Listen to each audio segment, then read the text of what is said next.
Welcome to Tracing Your Family Roots. I'm Chuck Mason, and with me today is Janell Blue. Janell is the president of the Mount Vernon Genealogical Society, which is our sponsor, and also with us is another Mount Vernon member, Jeff Welch.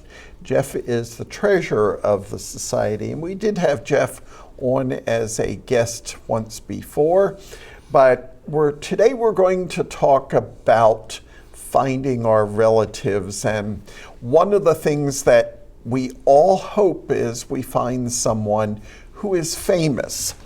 Everybody, when I moved to Virginia and got interested in genealogy, everybody always asked me, first question was, are you related to George Mason? And I used to say, no, I'm not. Now I can say yes, but not that George, because my second great-grandfather and grandmother had a son, George, up in New Jersey, but he died young. So, Jeff, we're going to talk about some of your finds in your family line first. Well, I appreciate you having me here today.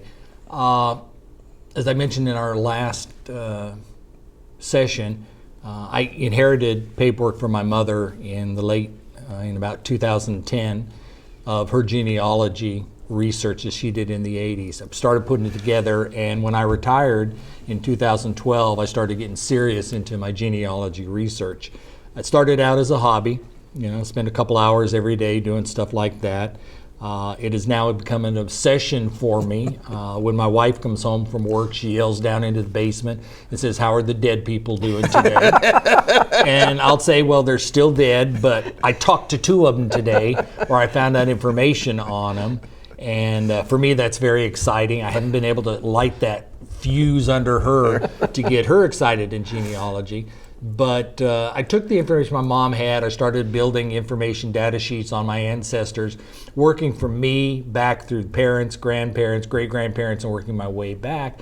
And as I did that, I found a lot of very interesting ancestors. Interesting, notorious in certain cases. But it was just fascinating, some of the information I found. Two of them I want to talk about a little bit later. I say I'm related to Pocahontas. Now, it doesn't show up in DNA tests because it's 11 generations back. I also say on the other side of my family, on my mother's side, I'm related to Princess Mary Kittimonquin, a Native American princess from southern Maryland, again, back in the mid-1600s when she was born and married my great times 9 grandfather. But as you work your way back, you find some interesting things. Now, first thing, when did my closest in relative come from overseas?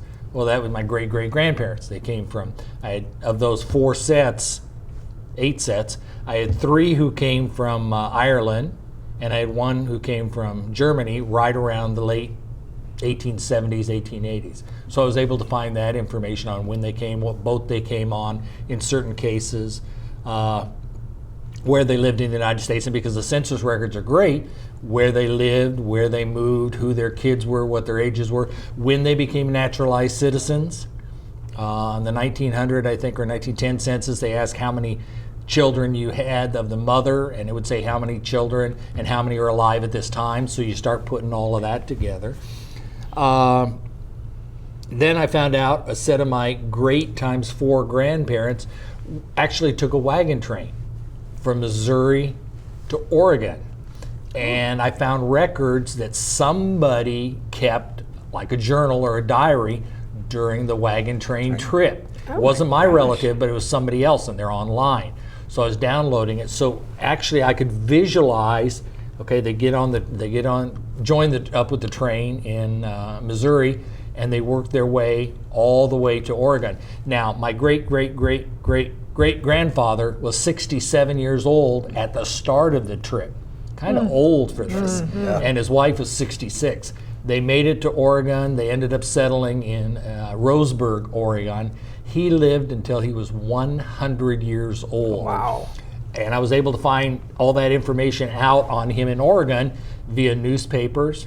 And they had a big celebration for his 100th birthday. got a family picture of people who were involved. It was in the newspaper. So I have a picture of him and his wife, who lived to be 99, of them in Oregon when he was 100. Awesome. Yeah. Big bear of a man, big beard and everything.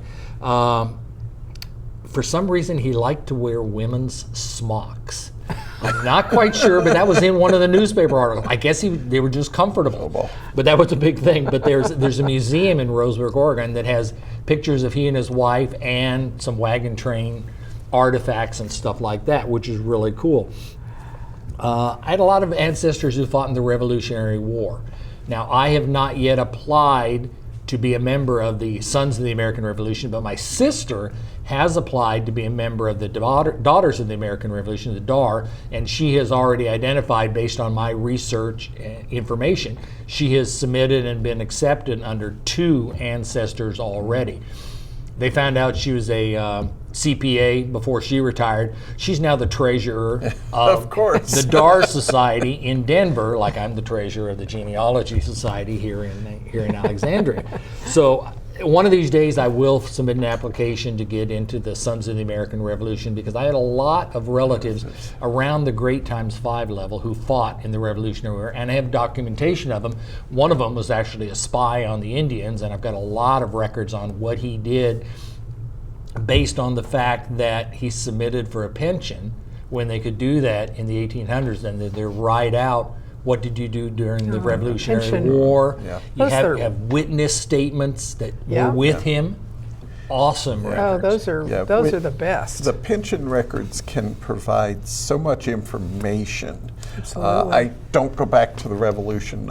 I do have a War of 1812 third great-grandfather and a great-grandfather in the Civil War and some other collaterals in the Civil War, and those records are really fantastic when you start looking through them. But you're talking about looking back at records of the wagon train. People need to look at those kinds of things, because although it may not be your ancestor, you get some of the experience. Someone I know was looking at the published diaries of a woman on a wagon train that she knew her ancestors had followed on that wagon train out to California. Well, it turned out when she's reading the information, it was actually the diary of a woman on the train with them. And she made mention of one of her, I forget what generation of great-grandfather, them stopping the train so that her great-grandmother could give birth to this generation of her great-grandfather. And this is out in the middle of nowhere. There's no birth certificates or anything. That was, up until then, she had an about, or between this period and this period. That gave her the date and almost the time. And that's why it's so important, if you've got documents like that, to share them, put them in a library, digitize them, get them online somehow, because who knows? There's always going to be somebody out there that wants to know what that experience was like, even if their relative was not named. Right, and I have found that most counties across the United States, in the late 1800s, somebody wrote down the history of the county. Some of those are in the DAR library here, but if you just type in on your computer history of Lancaster County, Pennsylvania, you're going to find documents that you can get the whole document because they were published in the late 1800s, early 1900s, so they're available. You can download them online and you can read them, and you may be lucky and find the name of a relative of yours there. But if not that, you're going to find out what life was like back then, what they had to deal with, how they dealt with it. And as you're getting a picture of your ancestors at that time, you can lay all that out and say, these are the struggles that they faced at that time. It wasn't the electricity went down and I can't get on my cell phone or my internet. They had much more consequential things like we can't eat because there are no food. Right. Or Right. horrendous Or shelter's disease been broke destroyed. out, Famines, shelter's been the destroyed. crops being destroyed, yeah. And stuff like that. Oh yeah, a huge locust infiltration hit this year and wiped out all the farms or something like that. It really does bring those dead people alive. It does. when That's you why I tell my that, wife. Yeah. I talked to a few of them. I didn't literally talk to them, folks. You know, I don't talk to the dead people, but I get good stories about them. Well, and sometimes I feel if we will listen, you know, they will guide us. An experience I had, I was in a cemetery looking for 2 tombstones. There was no office in the cemetery, although it was still in operation. But, you know, I went to the cemetery and it was huge. And being left-handed, I tend to go to the left looking for them. I just decided I'm going to do a little looking around, but I went to the right. And there in the middle, with nothing else around it, were the tombstones I was looking for. Wow. You know, and I just kind of let myself be guided, just looking, and there they were. Wow. So I didn't have to go dig up or find the man who had charge of the cemetery and get the records out and have him come show me or tell me where they were. And I've had experiences like that kind where of I mystical. think they're trying to guide us if we'll only listen. Yeah. That's right. Yeah. Yeah. A couple of other things I found in my research in working my way back in time. In the early 1600s, I had relatives here in Virginia at the time of the founding of Jamestown. So one of these days I'm going to join the Jamestown Society. I just haven't got around to it. I had a good-sized pocket of relatives lived in southern Maryland, less than an hour's drive from where I live right now, and I've been over there to visit. I had a pocket of relatives who lived in New Amsterdam. I can't pronounce any of their last names, but they eventually translated it to Day, and that I can say. But it was a much, much longer name before it became much shortened. I had a group of relatives who were in New England at the time the Pilgrims arrived. As a matter of fact, I contend I had 2 relatives on the Mayflower, William Webster and Isaac Allerton. Now, I have applied to the Mayflower Society to become a member of it. They have told me that one of the relatives that I am citing 3 steps below Isaac Allerton, up until 1993, they used to recognize that individual as a direct descendant. In 1993, I don't know the full rationale, they decided we are no longer going to acknowledge that that person is a direct line relative, so we are no longer accepting applications using that person in your lineage. We're not going to throw anybody out of the society who did join up till then using that person, but no longer have are we going to accept it. Now, the problem I have, and a lot of other people, I've actually made a contact with a lot of people from the Northern Neck area of Virginia as to why they should accept this person continually. The problem we have is will and deed book number 1, Stafford missing. County, at the courthouse where all the other books are, has disappeared. That book has the documentation in it, supposedly, of the husband's death, the wife's death, who took over, who did the executor and administration of their estate, and what became of the young children, guardians and stuff. Their child was named in a great-grandfather, or a grandfather's will, the son of Isaac Allerton Jr., who came over on the Mayflower. He names the grandchild in the will, but doesn't name the mother because the mother's dead. Yeah. And this child has become a guardian, has become a ward of, I say, his aunt. Logical at that time period. Would have gone to the aunt, would have been her, her ward at the time, and she is mentioned in the will too. The Mayflower Society is contending that she's the mother, not the aunt, she's the mother. But she has a different last name entirely than the child. Records in Virginia show that she married another individual with the name that she is used in the will. there's just no logic, Mayflower Society, with what you say. And as I said, I've talked with a lot of people in the northern neck of Virginia, because she lived in the northern neck of Virginia, which, oh, by the way, that's where Isaac Allerton Jr. also lived. Logic again. They lived in the same area. Who did you marry back then? You married a neighbor. Neighbors. Okay, Yes. so you pull all this together, and I actually put together a 7-page typewritten, very legalistic reclama to Mayflower, and they said, nope, we're sticking with what we determined in 1993. Maybe someday they'll change their mind, because a lot of other people have written into and complained about the whole thing. Maybe I'll get in, but I still say I'm related to two people who came over on the Mayflower. And I'm going to stick with that. All right. So. All right. So what other interesting ancestors do you have? Okay, let's talk about my Native American blood, which does not show up in DNA testing because it is so far back.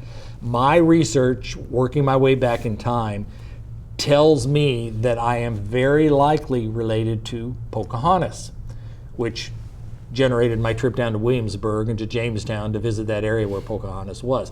Now, Pocahontas lived up maybe an hour from me here down in Stafford County, Spotsylvania County, when she was a young child. That was the area where they lived in. As I work my way back in ancestral time, I go through, I see Pocahontas would have been my great times 11 grandmother. Now, if you take the Disney version of Pocahontas' life, or if you take what was written by John Smith way back in the 1600s about his relationship with Pocahontas and what was going on in Jamestown, Pocahontas willingly came to live with the English in Jamestown, was Christianized, and fell in love with John Rolfe, married John Rolfe. They had one child. They all went to England around 1616, so she could be shown off as a civilized Indian, and people coming from England to America didn't have to worry about the Native Americans, because look at this Pocahontas lady, she's very civilized, and so you don't have to worry. She never did come back from England. She got sick on the boat as it was leaving. Her son got sick, she died, the son got left in England. Everybody related to Pocahontas via that way says she had one child, the son with John Rolfe, and that's it. Don't try and convince them anything else. And I won't say their last name is Bowling, but their last name is Bowling at the time, and there are books written by them on the genealogy in genealogical records. That's the only one they recognize. But if you talk with, if you take the oral history of the tribe that Pocahontas belonged to, they tell quite a different story. Now, this book, The True Story of Pocahontas, I found a reference to it and I bought it online. It was written by Dr. Linwood Little Bear Costello and Angela L. Daniel Silverstar. It was published in 2007, and it documents for the very first time the oral history of the Mattaponi tribe. In here, they say that Pocahontas married a Indian warrior named Kokum, and they had a child. And when that child was a mere baby was when Pocahontas was kidnapped by the British, and before they brought her back to Jamestown, they kidnapped her 20 minutes down the street from where I live in Stafford County. There's actually a historical marker on it that they kidnapped her, had her on the boat, then the men from the ship actually went back to the Indian village and they killed Kokum, but they had no clue there was a baby, and the tribe hid the baby away. That baby girl grew up, married an individual named Pettis, and it is from that line that I've been able to trace myself back through their daughter named Christian. Christian Pettis was their daughter. Now, obviously, there were no birth records at that time. There was no baptism records at that time. You have the oral history written down by the Native American tribe, or you have John Smith's story. Now, John Smith was a very prolific writer. In 1608, he sent a very, very long letter back to England telling them about his experiences in Virginia. In that letter, he mentions Pocahontas, but nowhere does he mention a ceremony where his head was on a stone and they were about ready to kill him, and Pocahontas jumped in to save his life. 4 years later, he wrote another publication, or actually another document to add to that letter, which was published in England and made some money for him and whoever published it. Nowhere in that 1612 dissertation or publication was that ceremony mentioned. In 1624, he was back in England. Now, Pocahontas died in 1616. In 1624, he wrote a much, much, much larger document for publication and for money. That is the first time the story of him having his head placed on a stone, going to be killed, and Pocahontas jumping in and save him. Okay, why did it take a third document for him finally to mention it? I don't know. The oral history says there was a ceremony, but the ceremony, and Pocahontas was not at the ceremony because children were not allowed at those kinds of ceremony. The ceremony was to make John Smith what they called a werowance, which is kind of a chief, and he was going to be the werowance of the Jamestown people. And the chief, Pocahontas' father, could then deal with him as a sub-chief. And it was all ceremonial. His life was never in any kind of threat. Pocahontas wasn't there because children were not allowed at those kind of things. So kind of a little bit difference in story. So you got to remember that the documents that were written in the 1600s were written by the English settlers with their perspective on what happened, how it happened. John Smith kind of had an ego based on his readings. He was a little bit bigger in writing than he was in real life, so maybe he embellished a little bit to make himself sound a little bit more important. But this story, and this lays out this book lays out a lot more information about Pocahontas did not willfully go to Jamestown. She was kidnapped. Her aunt and uncle, they say, were bribed by the English to let the English know where she was so they could kidnap her, and they kind of laid the blame on them, not taking the blame themselves. She was taken down to Jamestown, and she was pressured very, very strongly to become a Christian. Because if you weren't in the Church of England, if you weren't in that realm, and they believed what they believed, you were a heathen. So she was there, so they pressured her, they indoctrinated her, according to the oral history. She got pregnant. Don't know exactly by who. Some speculation that it was by the governor at the time, Governor Dale. Don't know for sure. They say that she was spirited away to a local area where she stayed wearing English clothing that was very large, so they couldn't detect her pregnancy, and she had a baby. Then after she had the baby, which was kept up there, she married John Rolfe. The oral history doesn't say that she fell in love with him. Right. She had no choice at the time. Her father had died. She was there. She was captive. She knew she was never going to get away. She married John Rolfe, who one of his jobs was to record all births and deaths in the Jamestown area, which he did, except for one. He did not record the birth of this boy, who is the one that everybody says is John Rolfe and Pocahontas' son. Wonder why. Wonder why he didn't record that one out of his whole job. I wasn't there. I don't know for sure. I think this is one of the dilemmas that we have in genealogy, is these stories are all have some kernel of truth to them.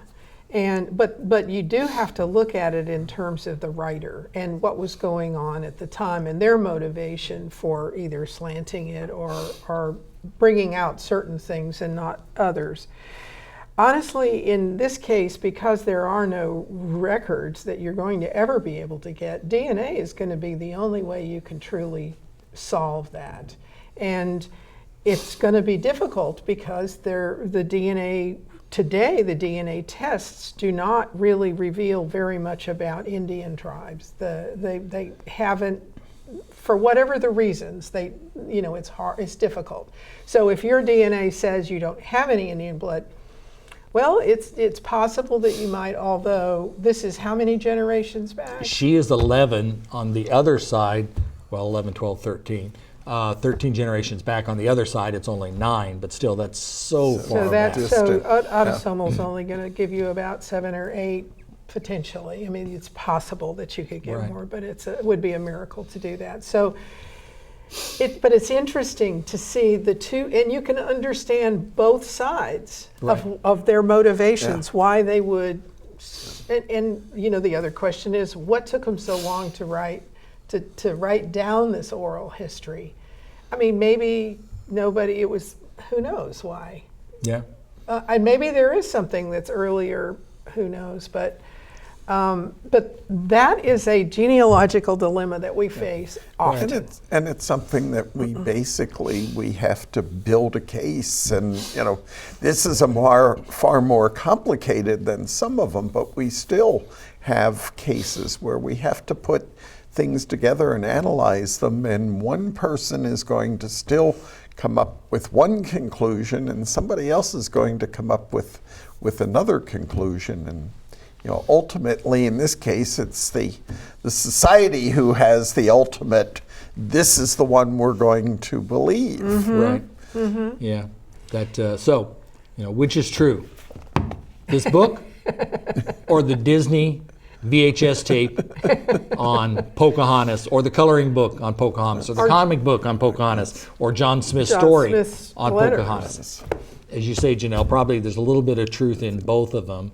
I found this fascinating because before I've gotten my hands on this book, I had never heard any of this stuff about her, and the fact that the tribe is only 30 minutes down the road from where I live. And I have met the current historian of the tribe, and I've actually introduced my grandkids to him a couple of years ago when we met. Pretty cool. It's been very interesting. We're just about out of time.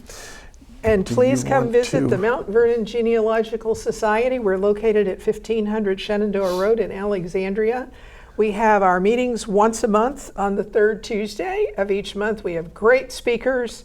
You are all welcome to come and meet other people who are also interested in genealogy, or visit our research center, which we have a lot of information for all over the world, actually, for such a small library. Yes, we do. Yes, you don't have to just be interested in Virginia to be able to do research there. So that's really important.